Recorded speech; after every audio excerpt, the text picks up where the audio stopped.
Woofers, dude. And check this out.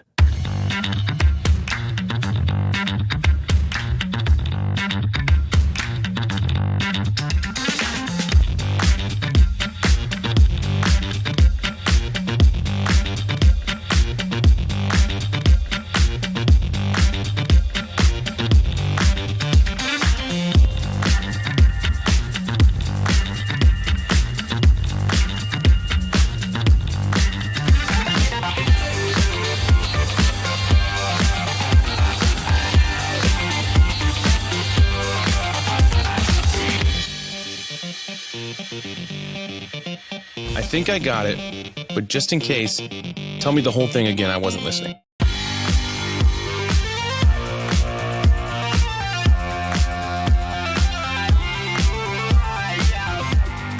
Good evening. I'm excited to be here.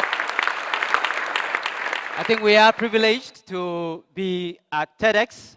We're in for a great night. I'm privileged again to be here to talk about media and marketing because I advise marketers and they tell me media takes a chunk of their marketing budget. So they need some rethinking, don't they?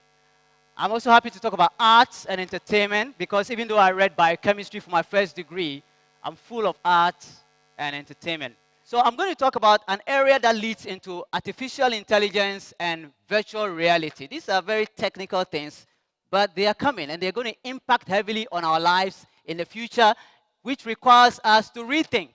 So the future of work is play. So when we go to the office, typical office in Ghana, you're expected to sit behind your desk and write or type or do something serious. You're not expected to come to the office and play.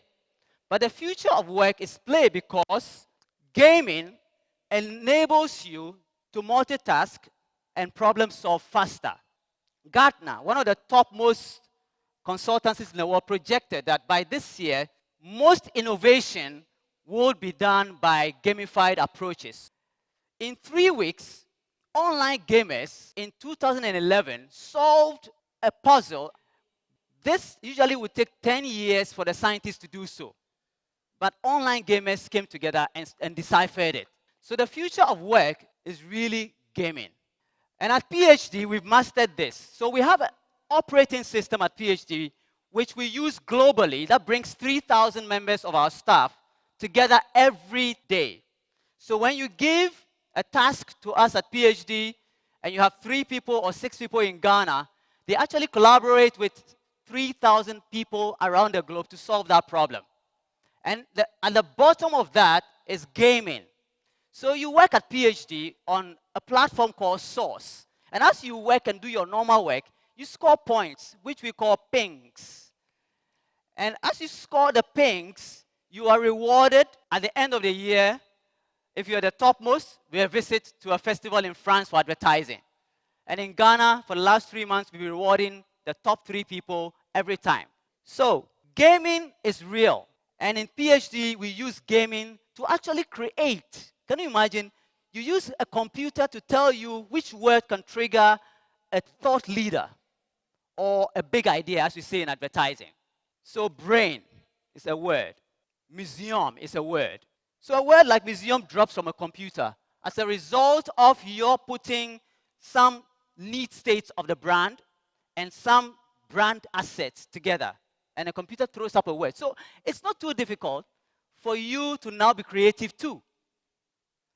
So some of us scratch our heads when it comes to creativity. We may do well in other things, but you don't have to worry again. Machines are helping us now. Where we fall short, machines are able to do so. So gaming is going to drive artificial intelligence. And I'm going to talk about 3 key areas of artificial intelligence very quickly. In 1997 thereabouts, Garry Kasparov was the biggest chess champion in the world, and a computer beat him. Very recently, DeepMind, another company bought by one of the top technology companies in the world, also beat Lee Sedol, the world's #1 player of Go. And they wrote an algorithm for an AI called AlphaGo. And they played 5 matches. The computer won 4 of those matches. The human being won 1 match. Man versus machine. I talked about the fact that we always think that we are smarter than computers. But I've proved to you, the computers have beaten us all the time. And they will continue to beat us because they are not human. They don't have any shortcoming. Once they've been programmed, they'll do exactly what they've been programmed to do 500 times more.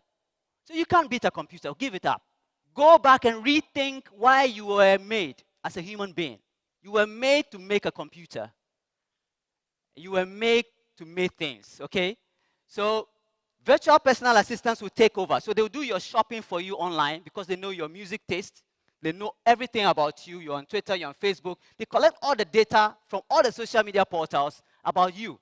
So there are apps that are going to come up in the future that you can just ask the app in the morning, do this for me, and the app will do all the jobs for you. So marketers today would have to think about how they market not to human beings any longer, but they will market to what? VPAs, virtual personal assistants, that are basically algorithms that the computer scientists have written. So we have to rethink as marketers and media strategists. How do you target an AI? Rethink. Facebook has designed an artificial intelligence software that can read photographs to the blind. That's the usefulness of AI. This image may contain outdoor, cloud, foliage, flattened, tree. This image may contain 6 people, child, close up, like. Wow. 1 or more people, jewelry, smiling, 19 likes, 3 comments like. Now I can see the picture in my head. Like, yeah, you shouldn't have been that close up. Like, now I can say it. I love it. You have no idea. This is amazing. That whole saying of pictures being worth 1,000 words, I think it's true, but unless you have somebody to describe it to you, even having like 3 words just helps flesh out all the details that I can't see. I feel like I can fit in. There's more I can do. I can just call my mom like, yay, I seen your picture. And she'll be like, what? She was like, how you see it? Because my phone read it to me. It's new. And I'm going to mess with my mother head so much. Under AI, there will be singularity. Singularity simply means a point where the computer is as smart as a human being. It can think and actually can feel. Ray Kurzweil, the head of programming or engineering at Google, has projected that by 2029, computers will match us in everything we do. It's a debate whether that will happen or not, but he has said it. And Google is at the forefront of artificial intelligence today. So Sheriam talked about the fact that she couldn't sketch or draw or paint. Sheriam, don't worry, you don't need to. Because today, there are robots that can actually scan your face and paint your face in about 40 minutes' time. It would have been done. Sketching your face is no more something you have to worry about. So if you pride yourself in the fact that you can draw, think again and rethink. The computer can draw 500 faces in a day. And you can't match that, can you? You can't. You get bored at a point. So stop computing, rather collaborate with a computer. So man and machine automation. Now, Ai Weiwei is one of the greatest artists and designers in the world today. He's Chinese. And he's designed an art form. And a graphic designer used Cinema 4D to do the 3D version of Ai Weiwei's design. And an artificial intelligence algorithm used its algorithmic powers to animate it. This was animated by an algorithm, AI, not a human being. So all the human being had to do is to sketch and design and leave it to the AI to program and animate it. So we need to rethink our role as human beings. Everything that involves the brain and the muscle that we have done over the last 100 years, machines have done it better than us. And they will continue to do it better. So virtual personal assistants will do a lot. And the future is actually a leisure world. So last Christmas, PhD sent out Christmas cards. 'Twas the night before Christmas, when all through the house not a creature was stirring, not even a mouse. The stockings were hung by the chimney with care, in the hopes that the next day soon would be there. The children were nestled all snug in their beds, while the thoughts of their wish lists played in their heads. Dad knew the fridge had taken care of the food, and the oven ensured Mom kept her good mood. Alas, the grandparents have just missed their flight. But Mom needn't worry, the VPAs put it right. At the touch of a button, rearrangements are made, with new travel plans found and automatically paid.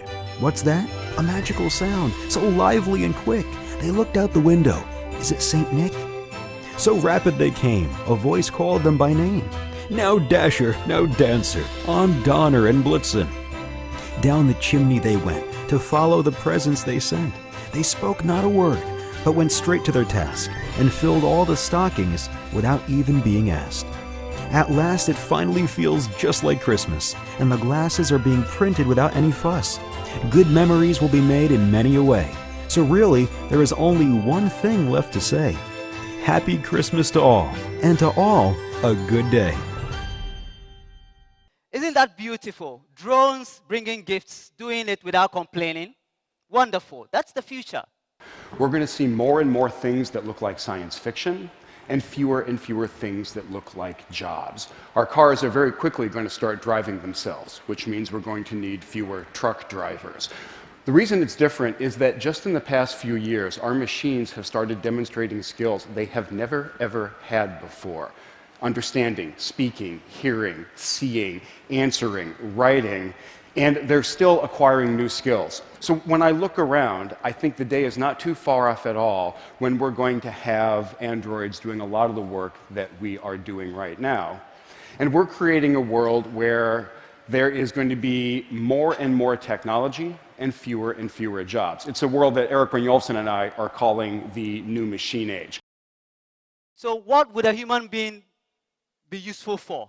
The things that we do best that computers cannot match us. Those are the things we'll be useful for. So this is a future that requires that we rethink. What are the key things that human beings can do? Empathy. The computers cannot be as empathetic as we human beings. So let's focus in training our university graduates, in training our children to do the things that only human beings can perfect and beat a computer at. Those are the soft skills, not the hard skills. So for you guys who are coding, writing, programming and coding is not the future. I'm sorry. The future is storytelling, creativity, empathy, soft skills that only human beings can master. Coding is being done by computers.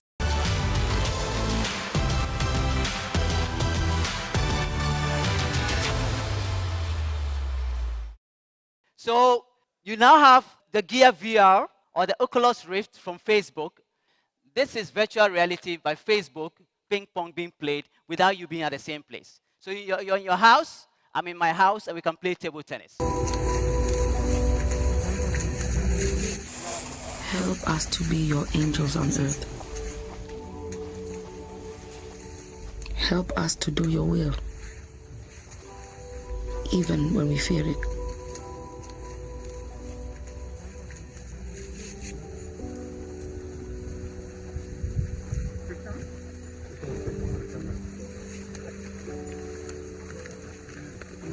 Even while your angels of mercy continue to tend the freshly turned earth, we continue to bear witness. Help us to be strong. Help us to not turn away. So the UN recently did a documentary on virtual reality that took you to the Ebola cemeteries, to the graveside in Liberia through a 360 degrees movie and made you a volunteer at the graveside. And that brings empathy, doesn't it? So right now, the key areas in virtual reality is engagement, entertainment, and empathy. Thank you very much.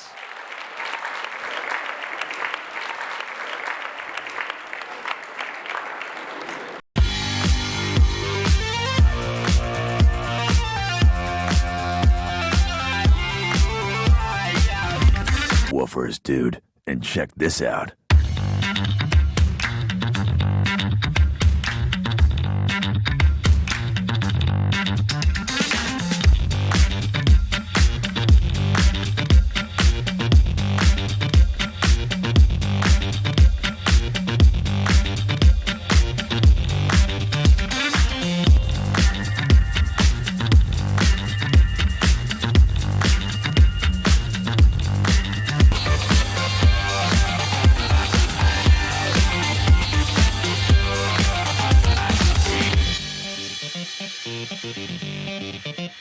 I think I got it, but just in case, tell me the whole thing again. I wasn't listening.